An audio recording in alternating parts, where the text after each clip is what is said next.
नमस्ते, मेरा नाम डैन है और इस ट्यूटोरियल में मैं आपको दिखाऊंगा कि कैसे आप ब्लूहोस्ट से अपनी वर्डप्रेस वेबसाइट सेटअप कर सकते हैं। सबसे पहले मैं बताऊंगा कि कैसे आप अपना ब्लूहोस्ट अकाउंट बना सकते हैं और यह सुनिश्चित कर सकते हैं कि आपको वर्डप्रेस वेबसाइट होस्टिंग के लिए सबसे बेहतरीन कीमत मिले। एक बार ये हो जाने के बाद हम डोमेन सेटअप करेंगे, फिर वर्डप्रेस इंस्टॉल करेंगे। इसके बाद मैं दिखाऊंगा कि कैसे आप सैकड़ों पेशेवर डिजाइन की वेबसाइट टेम्पलेट्स मुफ्त में एक्सेस कर सकते हैं जो पूरी तरह कस्टमाइजेबल और मोबाइल फ्रेंडली। फिर मैं आपको स्टेप बाय स्टेप गाइड करूंगा कि कैसे आप इन टेम्पलेट्स को कस्टमाइज कर सकते हैं एलिमेंटर का उपयोग करके, जो वर्डप्रेस के लिए एक लोकप्रिय drag and drop page builder है। सबसे अच्छी बात यह है कि इस ट्यूटोरियल में हम जो भी इस्तेमाल करेंगे वह सब फ्री है, सिवाय ब्लूहोस्ट होस्टिंग के। अगर आप हमारे स्पेशल पार्टनर लिंक से ब्लूहोस्ट पर साइन अप करते हैं तो आपको उनकी होम पेज पर मिलने वाली कीमत से कम दाम पर होस्टिंग मिलेगी। वह स्पेशल साइन अप लिंक नीचे वीडियो डिस्क्रिप्शन में है, तो पैसे बचाने के लिए साइन अप करते समय उसी लिंक का इस्तेमाल करें। अब चलिए एक होस्टिंग प्लान और डोमेन चुनते हैं। इस ऑफर में पहले साल के लिए एक फ्री डोमेन भी शामिल है और इसका लाभ उठाने के लिए गेट स्टार्टेड नाउ पर क्लिक करें। यहाँ हम ब्लूहोस्ट के प्लान्स देख सकते हैं। इस ट्यूटोरियल में आप जो भी देखेंगे वह सब कुछ आप बेसिक प्लान के साथ कर सकते हैं, इसलिए मैं चूज प्लान पर क्लिक करूंगा। जब आप एक नया डोमेन रजिस्टर करते हैं तो उसे अपेक्षाकृत छोटा और यादगार बनाना चाहिए और यह भी देखना जरूरी है कि वह अभी भी उपलब्ध हो।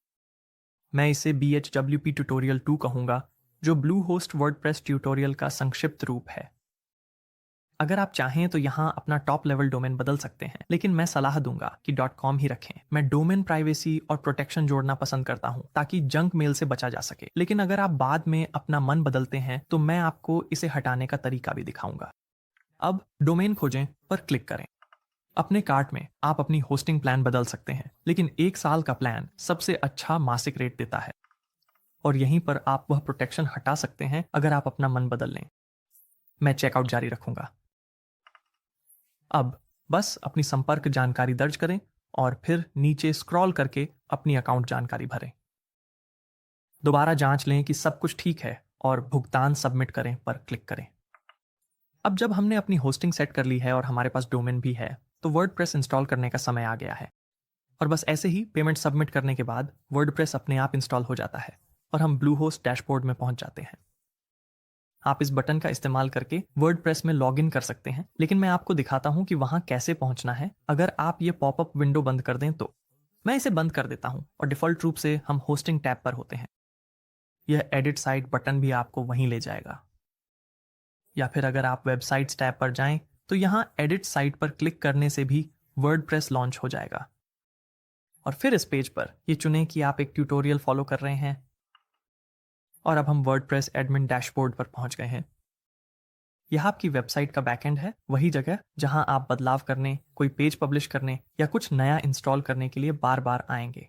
डिजाइनिंग शुरू करने से पहले आइए जल्दी से इस डैशबोर्ड को साफ कर लें और कुछ सेटिंग्स एडजस्ट कर लें ताकि आपका वर्डप्रेस एडमिन डैशबोर्ड बिना किसी अव्यवस्था के रहे। लेफ्ट मेन्यू में ब्लूहोस्ट सेक्शन के तहत डैशबोर्ड पर क्लिक करें ताकि आप होम पर आ जाएं। सबसे पहले इन टाइल्स और मैसेजेस को क्लियर कर लेते हैं। मैं वेलकम बैनर को हटा दूंगा और फिर स्क्रीन ऑप्शंस खोलूंगा। यहां मैं सभी स्क्रीन एलिमेंट्स को अनचेक कर दूंगा। अगर आप चाहें तो बाद में इन्हें फिर से जोड़ सकते हैं। फिर मैं अपनी स्क्रीन ऑप्शंस को कोलैप्स कर दूंगा।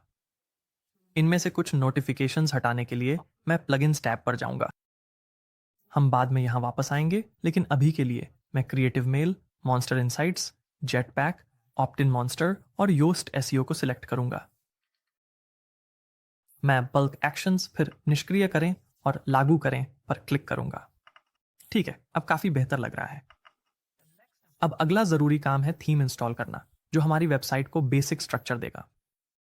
एक थीम आपकी वेबसाइट के रंग, फॉन्ट्स और लेआउट्स को कंट्रोल करती है और हम एक लोकप्रिय फ्री थीम इंस्टॉल करेंगे जिसका नाम है एस्ट्रा। एस्ट्रा एक ऐसी थीम है जो उस टूल के साथ बेहतरीन काम करती है जिसे हम अगला इस्तेमाल करेंगे, यानी एलिमेंटोर के स्टार्टर टेम्पलेट्स। अपने डैशबोर्ड से अपीयरेंस पर होवर करें और फिर थीम्स पर क्लिक करें।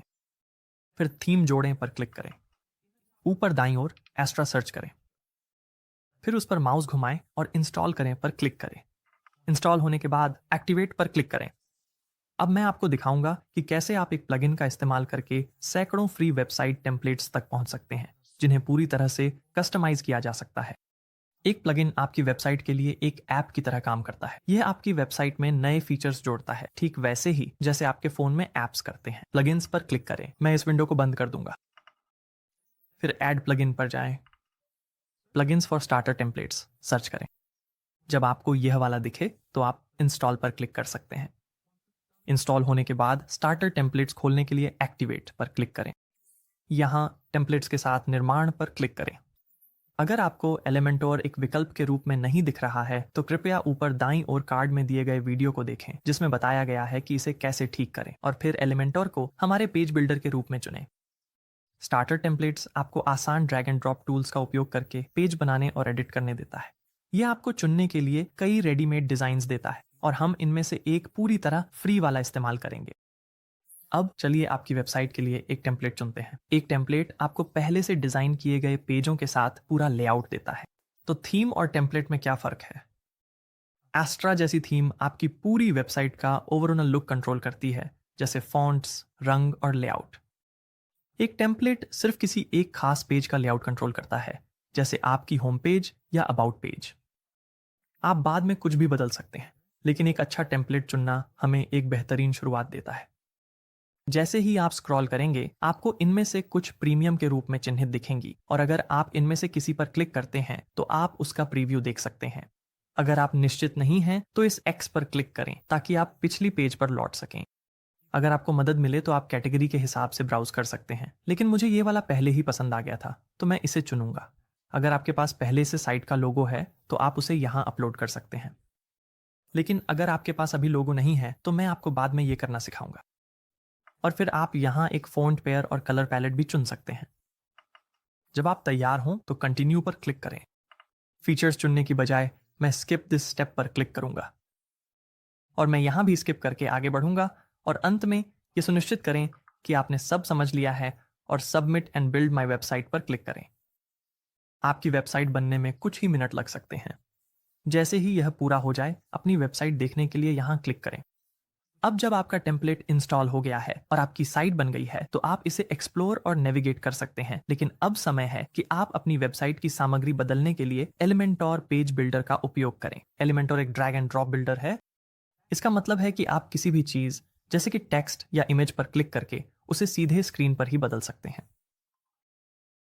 आप इस टैब को बंद कर सकते हैं और वर्डप्रेस एडमिन बार में एडिट विद एलिमेंटोर पर क्लिक करें। मैं आपको एलिमेंटोर का उपयोग करते हुए हर कदम पर मार्गदर्शन करूंगा ताकि आप कभी भी अपनी साइट को संपादित करने में आत्मविश्वास महसूस करें। हर पेज 2 कंटेनरों में संरचित होता है। अगर हम इन सेक्शनों पर होवर करते हैं तो हम इन्हें मैजेंटा रंग की रूपरेखा में देख सकते हैं, और हमारे पास यहाँ कंटेनर हैंडल भी हैं। ये स्ट्रक्चर पैनल हमारे पेज पर कंटेनरों को जल्दी से चुनने में मदद करता है, और अगर आप कंटेनरों की विजिबिलिटी टॉगल करते हैं तो यह उन्हें पहचानने में आपकी मदद कर सकता है। मैं अभी के लिए स्ट्रक्चर पैनल को छुपा दूंगा, मैक कीबोर्ड पर कमांड आई या विंडोज कीबोर्ड पर कंट्रोल आई का उपयोग करके। अब मैं नीचे स्क्रॉल करता हूं और नया कंटेनर जोड़ने के लिए किसी मौजूदा कंटेनर पर होवर करें और इस प्लस आइकन पर क्लिक करें। यह आपको नया कंटेंट जोड़ने के विकल्प दिखाएगा। किसी कंटेनर को मूव करने के लिए मौजूदा कंटेनर पर होवर करें जब तक कि कंटेनर हैंडल न दिखे। फिर उसे पेज पर किसी नई जगह पर ड्रैग कर दें। किसी भी कंटेनर को हटाने के लिए बस एक्स पर क्लिक करें। कंटेनर उन एलिमेंट्स को रखते हैं जो पेज की सामग्री बनाते हैं, जैसे कि हेडिंग्स, टेक्स्ट, बटन, इमेजेस। अगर मैं अपना स्ट्रक्चर पैनल फिर से कमांड आई का उपयोग करके खोलूं तो हम यहाँ कंटेनर्स के भीतर नेस्टेड एलिमेंट्स देख सकते हैं। आइए देखें कि इन एलिमेंट्स को कैसे एडिट किया जाता है। उस टेक्स्ट को एडिट करने के लिए बस पेज पर किसी भी टेक्स्ट को सिलेक्ट करें और टेक्स्ट को बदल दें। हम यहाँ बाईं ओर भी टेक्स्ट को एडिट कर सकते हैं।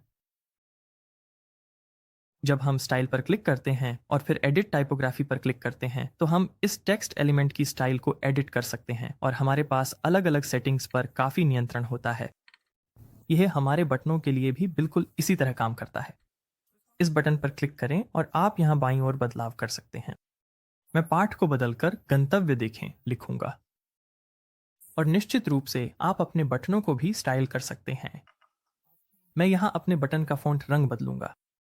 किसी इमेज को बदलने के लिए बस इमेज पर क्लिक करें, फिर बाईं ओर चूज इमेज चुनें और यहाँ अपनी नई इमेज अपलोड करें। मैं एक नई फाइल चुनूंगा और जब ये अपलोड हो जाएगी तो फिर से सिलेक्ट करें। बाईं ओर स्टाइल टैब में आपके पास अपनी इमेज की पोजीशन और अलाइनमेंट में बदलाव करने के लिए कई विकल्प हैं। अपनी वेबसाइट के अन्य पेजों में बदलाव करने के लिए टॉप बार में पेज ड्रॉप डाउन पर क्लिक करें और कोई दूसरा पेज चुनें। जैसे ही हम नए पेज पर आते हैं, हम एलिमेंट्स को बिल्कुल उसी तरह एडिट कर सकते हैं। अपनी वेबसाइट में पूरी तरह से नया पेज जोड़ने के लिए एक नया टैब खोलें और अपना डोमेन टाइप करें। जब आप अपने वर्डप्रेस अकाउंट में लॉग इन होते हैं तो आप यहां ऊपर WP एडमिन बार देख सकते हैं। वर्डप्रेस एडमिन बार में न्यू पर क्लिक करें, फिर पेज चुनें। यहां हम अपने पेज का नाम बदल सकते हैं और फिर पब्लिश पर क्लिक करें। अगर हम अपने पेज को देखें तो फिलहाल ये बिल्कुल बेसिक है। इस नए पेज को एडिट करने के लिए एडिट पेज पर क्लिक करें, फिर एडिट विद एलिमेंटोर चुनें। इसके बाद आप ड्रैग एंड ड्रॉप फंक्शनैलिटी का उपयोग करके अपने पेज को बना सकते हैं, जिसमें आप बाईं ओर दिए गए विजेट्स को खींच कर ला सकते हैं। मैं एक हेडिंग जोड़ सकता हूं और फिर उसे एडिट कर सकता हूं। फिर मैं एक और एलिमेंट जोड़ सकता हूं और एक इमेज को ड्रैग कर सकता हूं और फिर वहां एक नई इमेज अपलोड कर सकता हूं, ठीक वैसे ही जैसे हमने पहले किया था। काम को बहुत तेजी से करने के लिए आप टेम्पलेट लाइब्रेरी से कोई टेम्पलेट भी इंपोर्ट कर सकते हैं। नीचे स्क्रॉल करें और स्टार्टर टेम्पलेट्स आइकन पर क्लिक करें, फिर कोई ऐसा पेज ढूंढें जिसे आप इंपोर्ट करना चाहते हैं। अगर आप चाहें तो सर्च भी कर सकते हैं। मैं आउटडोर टाइप करूंगा, अपनी पसंद का एक चुनूंगा, फिर इंपोर्ट टेम्पलेट पर क्लिक करूंगा। इसके इंपोर्ट होने के बाद जो कंटेनर आपको ज़रूरत नहीं है उन्हें हटा दें और फिर आप चाहें तो बदलाव पब्लिश कर सकते हैं और अपने पेज का प्रीव्यू देख सकते हैं। अब ये नया पेज अभी तक हमारे नेविगेशन मेनू में नहीं दिख रहा है। इसे जोड़ने के लिए कस्टमाइज पे क्लिक करें, फिर मेन्यूज चुनें और उसके बाद मेन मेन्यू। हम ऐड आइटम्स पर क्लिक कर सकते हैं और फिर अपने नए पेज को चुनकर उसे मेनू में जोड़ सकते हैं और हम एक बार फिर से पब्लिश कर सकते हैं। अंत में चलिए देखते हैं कि हम हेडर और फुटर को कैसे एडिट कर सकते हैं। जब तक हम इस कस्टमाइजेशन सेक्शन में हैं, पेंसिल आइकन पर होवर करें और हेडर एलिमेंट्स को एडिट करने के लिए उस पर क्लिक करें। बाहरी आइकन से हम हेडर की ऊंचाई बदल सकते हैं। अगर हम अंदर वाले एडिट आइकन पर क्लिक करें तो हम अन्य हेडर एलिमेंट्स को बदल या पुनः व्यवस्थित कर सकते हैं। उदाहरण के लिए लोगो बदलने के लिए चेंज इमेज पर क्लिक करें और नया लोगो अपलोड करें और आपकी वेबसाइट का फुटर भी इसी तरह काम करता है। अगर हम बिल्कुल नीचे तक स्क्रॉल करें तो उस पेंसिल आइकन पर क्लिक कर सकते हैं और इससे हम फुटर एलिमेंट्स को भी उसी तरह एडिट कर सकते हैं जैसे हमने हेडर के साथ किया था। अब आप जानते हैं कि ब्लू होस्ट के साथ अपनी वर्डप्रेस वेबसाइट कैसे सेटअप करें और एलिमेंटोर का उपयोग करके अपनी वेबसाइट की सामग्री को कैसे कस्टमाइज करें। अगर आप अब तक साथ नहीं चल रहे हैं तो याद रखें कि डिस्क्रिप्शन में दिए गए लिंक का उपयोग करने से आपको ब्लू होस्ट के लिए हमारा विशेष पार्टनर ऑफर मिलेगा। देखने के लिए धन्यवाद।